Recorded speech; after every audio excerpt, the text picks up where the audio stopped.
it's open for us to start questions for our presenters.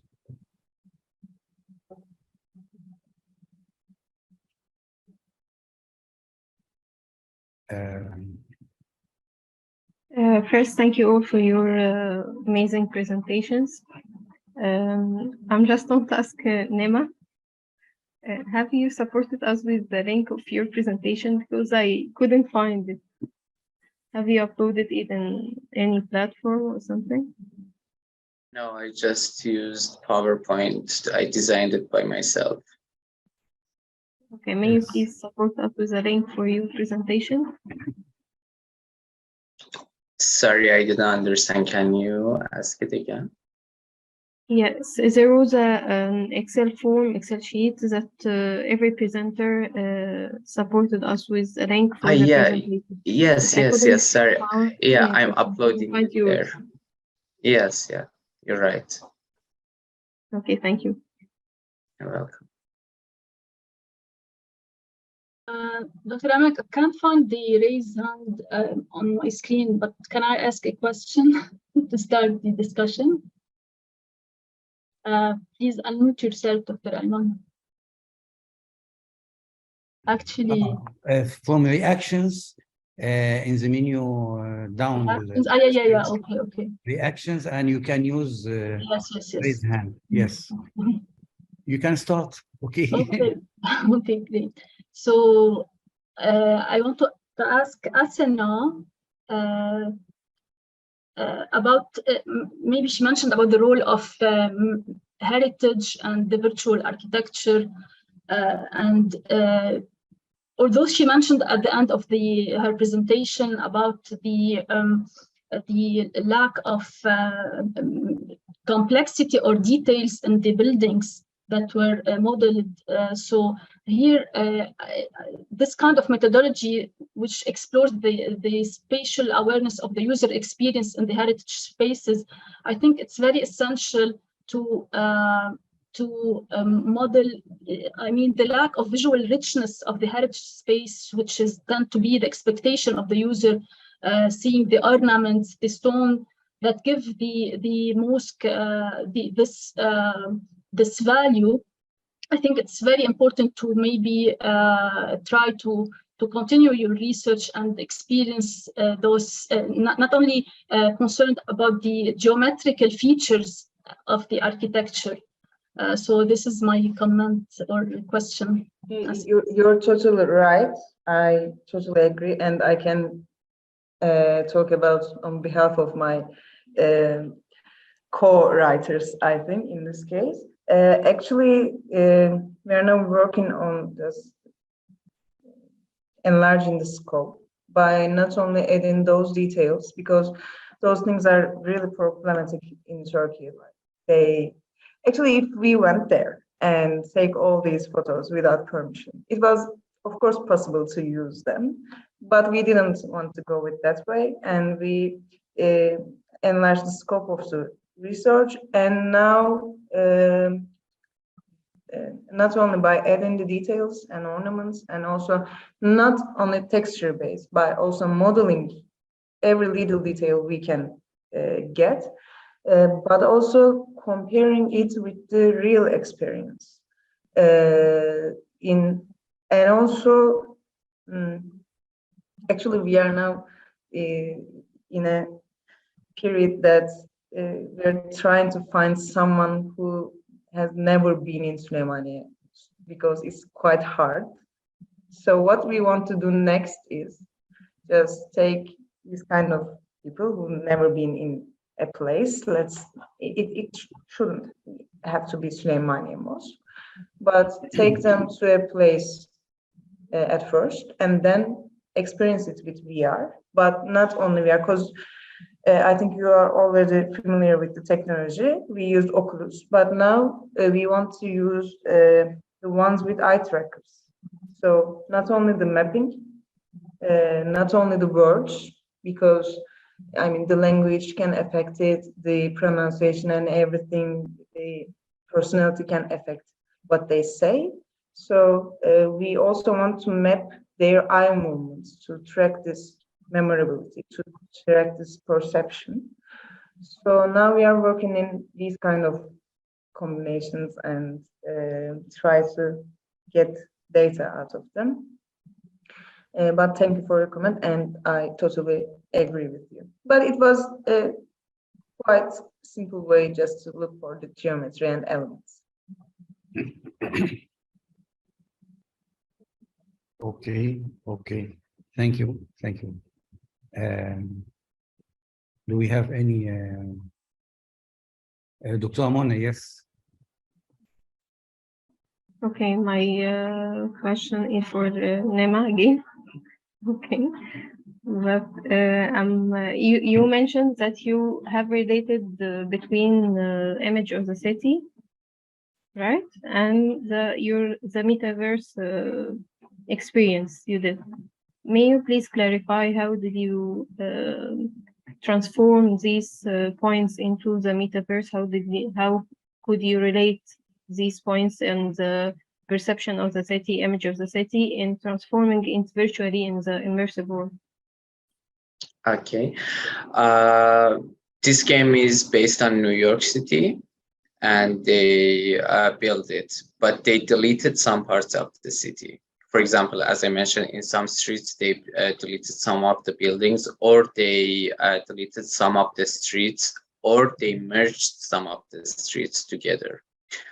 So the question for me was that why they did that.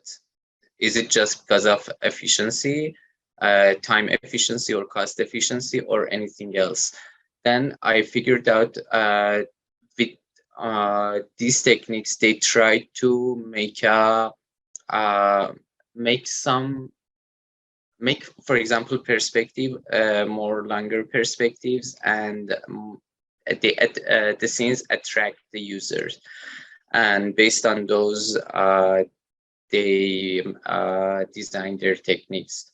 So I tried to compare it with image of the city from Lynch, and see what happened here. Is it really a technique, or they just removed or deleted some parts by their own desires?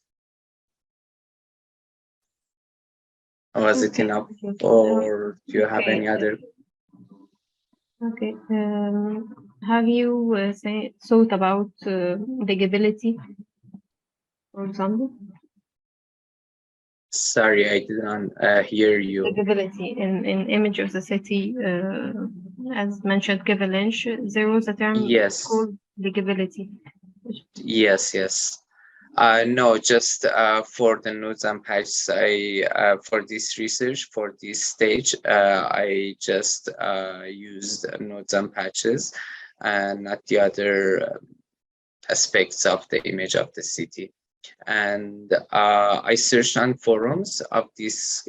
It's made by Ubisoft company, and I visited the forums that some people who are living in New York mentioned that we understood that they deleted this part. So I think it's a big bug for this company that they deleted. I agree that these techniques are creative, but they are not scientific. So we have to work on it. I think my work is a little bit similar with Asana professor's work.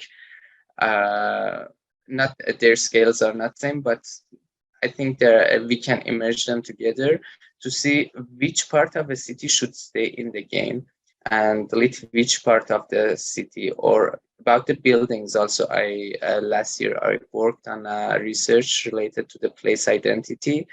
What's the identity of a place?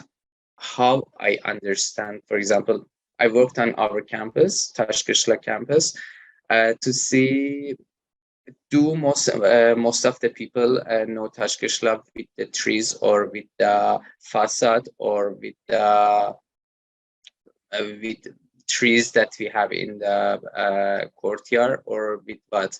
That then I figured out that every person's approach and perspective is different. For example, some of my friends said, I just know Tashkishla with the cats. which is not architectural element. Also, cats So- can differ, Nima. Which cat? They said we know Tashkashla with the cats. Yeah. Why you deleted the cats?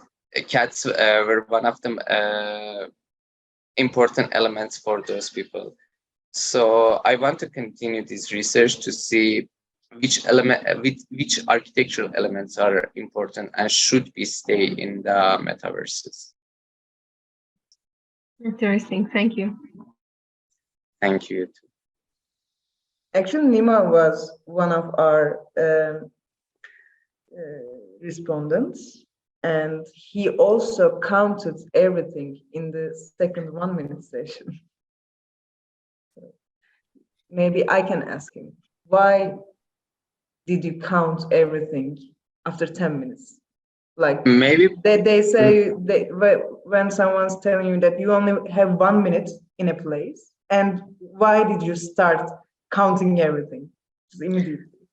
I think my answers were biased based on my research, because I know that you deleted some parts, and I wanted to see which parts you deleted. I didn't participated in your research based on a person who don't have any idea or background on this research. But when I enter to a place, I mostly try to understand what we have in the place, and I will count the number of the things, how many similar things we have, how many dissimilar things or objects, and then I compare them together.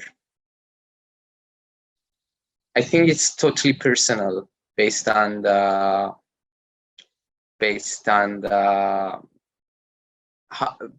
lifestyles. For example, my lifestyle, or my nationality, my language. All of these aspects are related to this.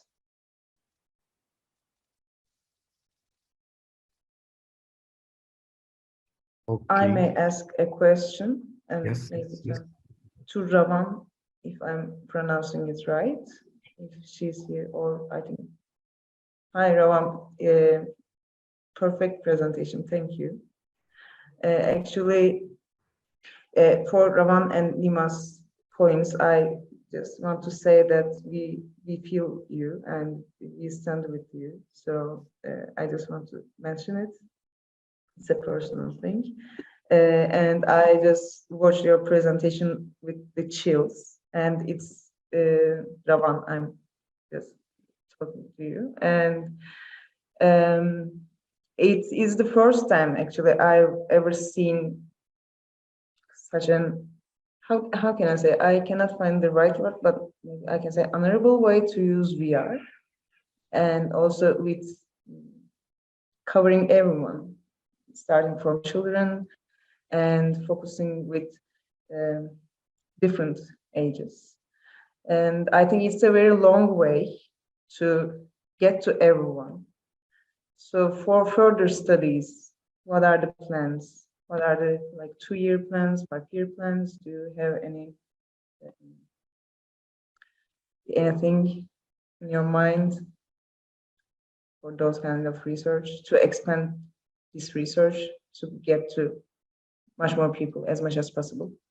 Yes, yes. Like university's School of Architecture application to our theoretical courses, maybe history as a course in our universities. It's a very interesting question. It's for Dr. Heba, by the way. Dr. Heba. Yeah, but since yes, Rawan made Heba, yes, the you big can part of share it. an answer. Please. Go ahead, Rawan, you can. Rawan can start. Okay. Okay. First of all, thank you very much for your heartwarming comments. That felt so great to hear that. Thank you. Well, technically, what we did about considering the more immersive approach, the virtual reality approach, was very theoretical. We were really hoping that we would be able to implement them or have an actual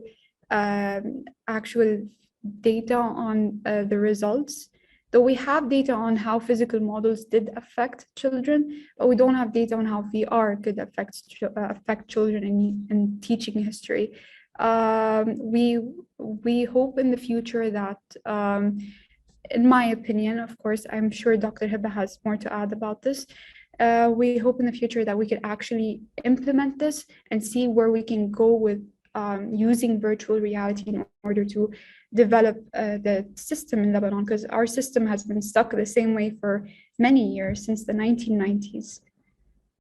Dr. Debbieh, would you like to add something, please? Yeah, actually, Asena, the idea of this project was directly after the Beirut blast, where we were looking more into projects directly implemented on the field with the youth, with the kids. So maybe with this conference, we tried to theoretically examine and analyze the outcome of this workshop. It was a 7-month actually project, but definitely we are interested to see later on the interaction between the stories of the places, the history of the places, and the built environment. And this is also to Nima, when you are looking at, it's very interesting what you are doing about the gaming and the urban design aspect, but maybe when architecture or urban design is linked to the narrative of the place, this will give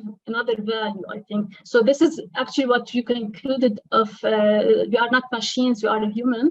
And I think the history, I think that, I mean, these are all digital tools and technology, but and we need to, I mean, the virtual tools can provide varied means of accessing, viewing, exploring different cities, not only Beirut. We have heritage in Lebanon, in Tyre, in Debbieh, and so we can explore more cities and try to link. Maybe this could be the answer of why our history books in schools are outdated, and we are not agreeing on one history of our at the national level. So this could be also a way to continue our research. Thank you. Okay, thank you very much. Okay, do we have any other raised hands? Any questions from the floor to our presenters? We have here a message from the conference that we still have access to the networking session if we finish early. I believe it's a privilege. So if we are done here, I'd like to thank you all